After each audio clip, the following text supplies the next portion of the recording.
bonsoir, messieurs. Ça fait réellement plaisir, encore une fois, l'occasion de ce qu'on peut appeler le party des fêtes. Parce qu'en parlant de party des fêtes, dernièrement, messieurs, dames, justement, j'étais dans un petit party comme ça, tout le monde était gêné, à peu près comme ce soir.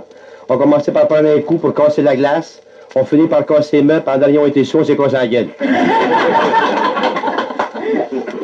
Ça me fait penser à peu près de vous voir si tranquille, si peu nombreux au dernier club où j'ai travaillé, messieurs, dames.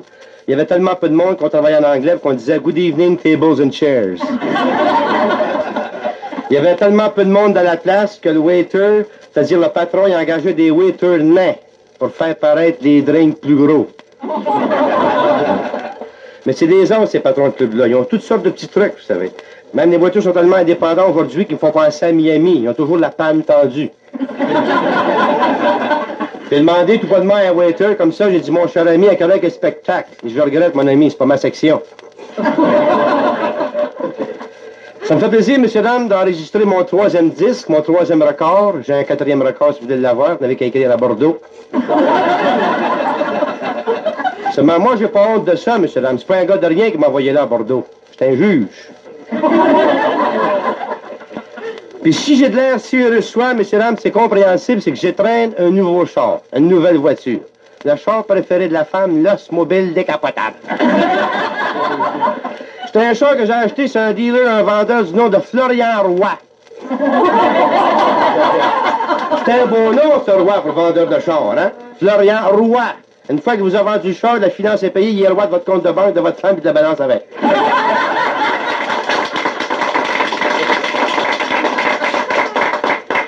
N'oubliez pas que j'ai acheté le char cash. Tout cash? Ben, à part de la batterie, je l'ai fait charger. Justement, j'ai prêté mon char l'autre jour à un de mes copains, un jeune frère de 17-18 ans, comprends-tu, très heureux de son affaire. Et ça va qu'une belle femme bien habillée, quelque chose de très bien, est arrivé au garage, fait que l'homme de service, toujours poli, il arrive au garage, il dit, mon ami, quelle sorte de gaz, régulier ou white test? Il dit, non, non, non, pasteurisé, pasteurisé. Mais il y a une affaire que j'aime de ce char-là, il y a une chose qui mène pas de bruit, c'est le criard. Mais c'est un char qui me plaît parce qu'il est à 4 vitesses. Il y a vite, plus vite, très vite, bonjour, monsieur le juge. Mais c'est un genre de char moderne qui m'a vendu. Il y a des genoux mécaniques là-dessus. Tu sais, connaissent pas ça, des genoux mécaniques? Quand tu frappes un gars, tu le kicks en même temps. Mais il y a seulement quelque chose que j'aime pas sur le char, par exemple. Quand la tank à gaz manque de la moitié, je sais pas si c'est à moitié vide ou à moitié pleine. Je l'ai essayé sur l'autoroute l'autre jour, je l'ai ouvert, 20-22, ça le force pas. Je suis arrivé à la première barrière, le gars me regarde et dit 25 cents, j'ai dit vendu.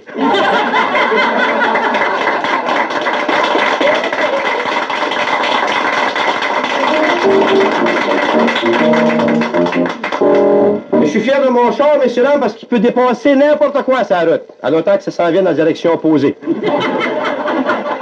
Vous devriez voir les tailleurs qui m'ont mis là-dessus, les pneus en français, si vous voulez. Les tailleurs, monsieur, dames, sont tellement usés que les mèches dépassent à peu près 3 pieds chaque bord.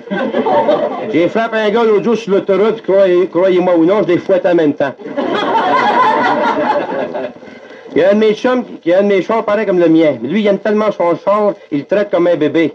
Il change de seat cover à tous les 3 heures. Mais les chars modernes, c'est nouveau, vous savez. En 63, on va avoir des chars qui vont marcher au lait. Pas au gaz, au lait. Il y a un inconvénient. À tous les coins de rue, il faut arrêter pour le faire rater. En parlant de lait, j'ai un de mes chums, messieurs, dames, qui a 12 enfants. Vous figurez, le gars, 10 ans de mariage. Sa femme n'a jamais eu les bras croisés, puis les jambes non plus, d'ailleurs. Ça avait commencé à trouver que ça coûtait pas mal cher de lait pour les petits. Alors le gars s'est foncé, il a acheté une vache. Puis là, il dit, moi, prendre les affaires en main. Parce qu'en parlant de vache, mesdames, messieurs, vous savez que les animaux, ça a de l'instinct, puis ils se parlent. Parce qu'il y a un bœuf qui a une vache derrière moi. Le bœuf, il dit à la vache, veux-tu? La vache a dit non. Le bœuf, il dit, ah oui, donc. La vache a dit non. Le bœuf dit, pas peur, je te ferai pas de tort. Parce qu'à la plupart de mes îles, je parle de ma belle-mère, vous savez, mais je parle de ma belle-mère derrière moi, monsieur Ram, qu'elle a une très belle peau, vous savez, elle prend des bains de lait. Mais ça coûte cher, ça aussi. Mais mon beau-père est pas fou. Il a acheté une vache, il l'a palanté au plafond, puis la bonne femme prend des douches.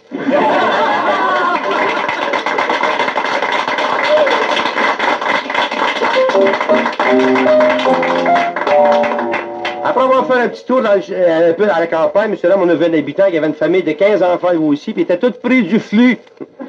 Je vous dis, ça flutait là-dedans, comme faut genre. La maison ne travaillait pas, mais les potes engrossissaient. 6 heures du matin, comprends-tu, le bonhomme s'en vient avec sa bassine, vous devinez ce qu'il y avait dedans, vu qu'il y avait tout le flux, c'est compréhensible. Hein? Alors, l'habitant, on voit le char, il avait jamais vu ça, un char si moderne. Quand c'est ça, t'as fait là! Ah, ça, monsieur, c'était une voiture nouvelle, les vitres sont ouvertes, comprends-tu, vu que c'était indécapotable, le top est ouvert aussi. Oui, mais c'était un char, mais avec quoi ça marche? Fait que le bonhomme, il avait la bassine de la main, pour rire de lui, il a une seule piste, ça marche avec la peste. Et avec la peste, quelque chose qui pue, il dit oui, il prend la bassine, la grosse dans le visage, j'allais faire un bout avec ça.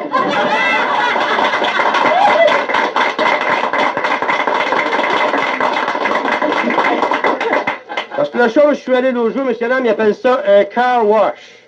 Il devrait appeler ça buanderie car wash. Parce que chaque fois que je vais là faire laver mon char, il n'y a pas un maudit boudon dans le dash. J'ai acheté ça, ce char-là, monsieur Lam, pour le mariage de ma nièce, vous savez.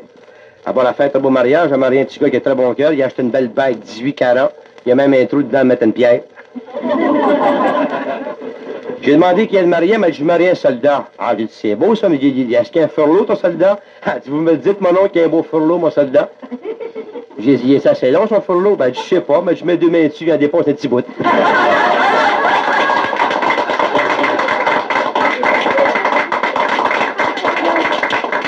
Parce que là, monsieur là, le petit garçon veut s'enrôler dans l'Air Force. J'étais bien dans l'armée, pourquoi l'Air Force? C'est parce qu'on poigne des poches d'air. Parlant d'Air Force, justement, derrière moi, monsieur Lam, il y a un pilote comme ça qui était au-dessus de la tour de contrôle.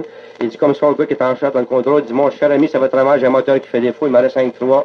Le gars dit, patientez, usez votre gaz, continuez à tourner. Une demi-heure après, j'ai 2 moteurs qui marchent, il y en a 2 qui font défaut, complètement arrêtés. Il dit, patientez, continuez à tourner, usez votre gaz. Là, je disais seulement qu'un moteur qui marche, puis il dit, ça va bien mal, qu'est-ce que je vais faire? Le gars dans le tour de contrôle, il dit au pilote, vous m'entendez bien? Il dit, oui, je vous reçois très bien. Il dit, répétez après moi. Notre Père qui est aux cieux, votre nom.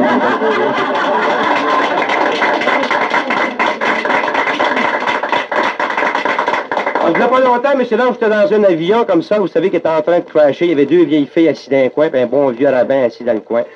Alors, ils ont été en train de crasher, ils ont dit de mettre nos ceintures de sauvetage. La vieille fille s'est mal priée, puis elle voit le juif qui fait rien. Elle a dit, mon Dieu Seigneur, elle a dit, priez, faites quelque chose, on va faire un crash, on va se tuer. Elle dit, moi, madame, pas catholique. Oui, mais elle avait entendu parler de la religion catholique. Elle dit, faites quelque chose de catholique. Le juif prend son chapeau, puis fait une collecte. Parce qu'avant de prendre l'avion comme ça, vous savez, on vérifie les noms à la porte. Alors, il y a un gars qui a passé comme ça, il dit, quel est votre, la charmante d'une fille, il dit, quel est votre nom, monsieur? Je m'appelle Monsieur Glock. Elle dit, comment appelez-vous ça? Et G, 2 L, O, Q. Elle dit, pourquoi tu prends l'avion, le fou?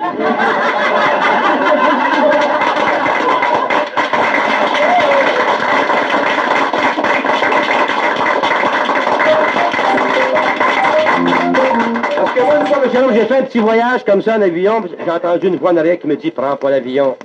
Elle va cracher, tu peux mourir, tout le monde va périr. Ah, c'est peut-être un pressentiment, un avertissement, mais je vais prendre le train.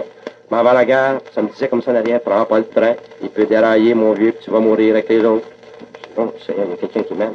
Je vais prendre un taxi, tu prends pas un taxi, ça peut faire explosion, tu vas mourir. Non, je dis, qui c'est qui me parle, là? Il dit, c'est ton ange gardien. Est-ce que t'étais un maudit fou quand je suis marié?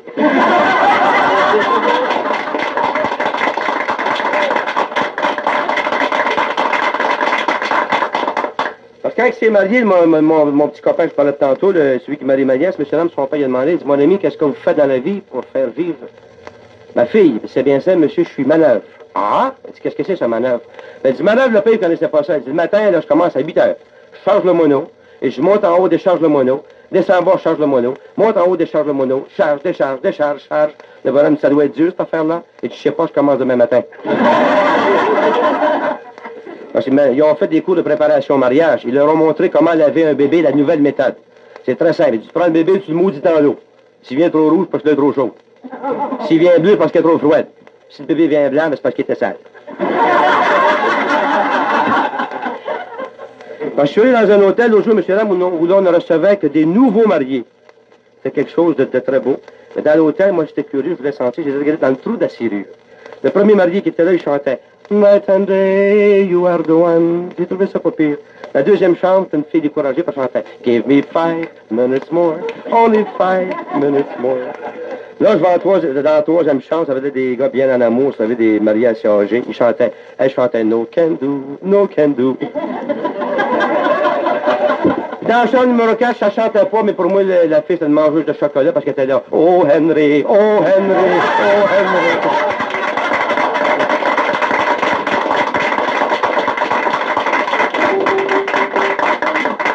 Je tiens à vous faire remarquer, messieurs, dames, que la musique que vous attendez, c'est ma composition. Qui est jouée par un charmant pianiste que tout le monde connaît, Pierre Nolès, qui est l'homme aux femmes. Parce qu'avant, il y avait une petite moustache, vous savez, mais là, il l'a enlevé parce que quand il les embrassait, il lui lavait les dents en même temps. Mais Pierre Nolès, il y a un qui a des défauts. C'est un bon pianiste. Il y a un bon pianiste, il y a un qui a des défauts. Il y a 52 notes là-dessous ou plus, je sais pas, mais il vous d'un crack. Sans compter, c'est un ancien instrumentiste à cordes. Il était 2 ans bedeau. Mais c'était un gars, monsieur Lance, c'était un bon gars, mais il est plutôt gêné. Quand je l'ai connu, moi, il avait acheté un fort de mon ami Roy, il dit, ça tranquille. Le char, il pompait pas lui, il mettait de la graisse de l'outil dedans. 40 000 allées, les capotes ouvraient, puis le moteur sortait. À un moment donné, on s'en va tous les deux, messieurs, dames, dans le bout de la poche au trempe, de la poche au trempe. Excusez, ça rentre, puis une colle au paquet, au palais. Alors justement, c'est la grande route, vu qu'il y a bon cœur, mais très jeune, il y avait une charmante petite fille, il était peut-être mal prise, de fait peut-être pris. Mon Pierre, il ouvre la petite fille en robe de chambre, elle ouvre la robe de chambre, rien en dessous. Elle demande à Pierre, elle dit, comment tu me donnes? Elle regarde la robe de chambre gênée, il dit 22, 23 ans. Pierre, il dit, j'ai mon char, chérie, il dit, embarque un bout, je peux embarquer un bout, je vais pas te défoncer, tu super embarquer par tout. Là, il a embarqué, ils ont parqué la main dans la main, puis restant sur le bord du chemin, tu sais. Il s'est mal reniflé, puis elle avec. Il s'est mal embrassé, il n'y a rien de mal là-dedans. La police provinciale arrive avec la lumière de poche, la flashlight. Elle dit, mon ami, qu'est-ce que tu fais là? En voyant la police par la flashlight, elle dit, je fais rien. La police, elle dit, je fais rien, elle dit, viens ici, puis c'est en flashlight.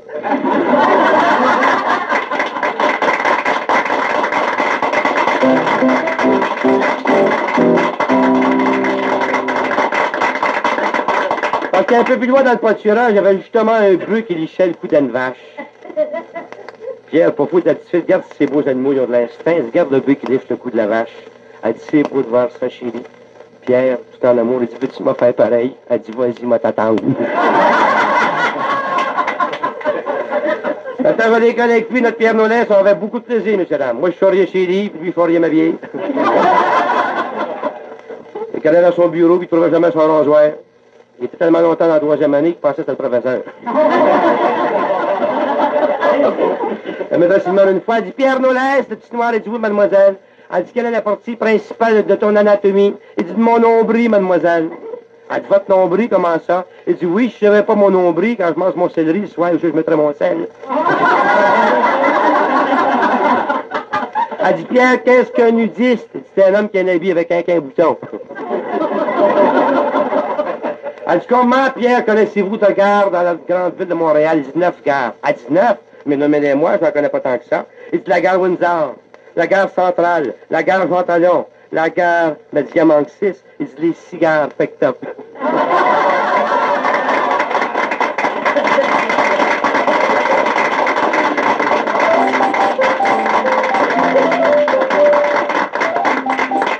Parce que dans un hôtel, l'autre jour, monsieur Ram, il y avait 2 religieux au 6e, il y a un gars qui tombe du 12e étage, puis il descend en bas. Ils font un rapport, ils demandent au soir, j'avais vu ça, il dit oui, mais il va aller au ciel, comment ça? Parce que quand il est parti, ce pauvre monsieur, a dit du 10e étage, lorsqu'il est passé à notre étage au 6e, il va aller au ciel parce que je l'ai entendu dire Jésus, Marie, Joseph, que ça fly. C'est comme le cannibale, monsieur Ram, il est à table après manger avec sa famille, vous savez, les cannibales, tout le monde connaît ça, on en a pas parlé. Il dit, je l'aime pas, ma petite sœur, je l'aime pas, ma petite sœur. Ça met femme ta gueule, mange ce qu'on te donne. C'est comme le cannibale qui arrive au restaurant, puis il regarde le menu, puis 2-3 minutes, puis il garage, est-ce que vous allez prendre? Je veux faire cuire le waiter. Vous savez ce que c'est, monsieur Ram, qu'un Yupanqui, hein? Tu sais, les natifs avec des grands lèvres, des noirs avec des grands lèvres, là. Elle demande au petit garçon, dit, quelle est la définition d'un Yupanqui? Et c'est le seul être humain au monde qui peut cacher une lettre avec un baiser après qu'elle est dans la boîte à lettres. Comme l'autre jour, monsieur Lam, je suis allé à la taverne, comme ça, il y avait 2 types assis, un avec un gros chien berger allemand, à peu près 200 livres, l'autre avait un petit chien jaune, à peu près 100-125 livres. Il se met à discuter, puis un peu pacté. Il appelle le waiter, il dit, hey, moi, je peux dire à ton boss, comment faire? Il dit, pour vendre plus de billets qu'un vent. Il dit, vends 3 barils de bière par jour. Il dit, comment j'aimerais ça vendre 5 barils? Ça lui ferait plaisir, certain, mais j'amène moi le boss, tu payes la tête au gars, puis il sonne. Hey, mais ça fait 22 verres de bière que je te paye, là. Ça t'a rien coûté. Comment je vais faire pour vendre 5 barils de bière depuis que j'en vends? Le gars dit, c'est bien simple, paquet, emplis tes verres.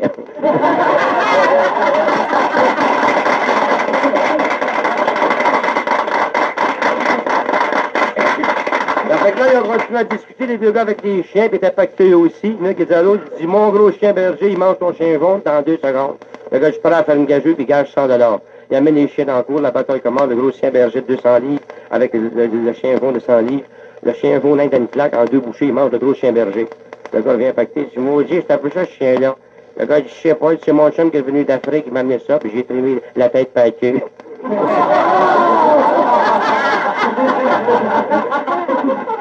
Alors, monsieur Lam, d'ici, de l'autre côté du 10, prenez un drink, demeurez parmi nous, et si vous en envoyez, vous vous sentez pas bien, faites-vous sentir par un autre.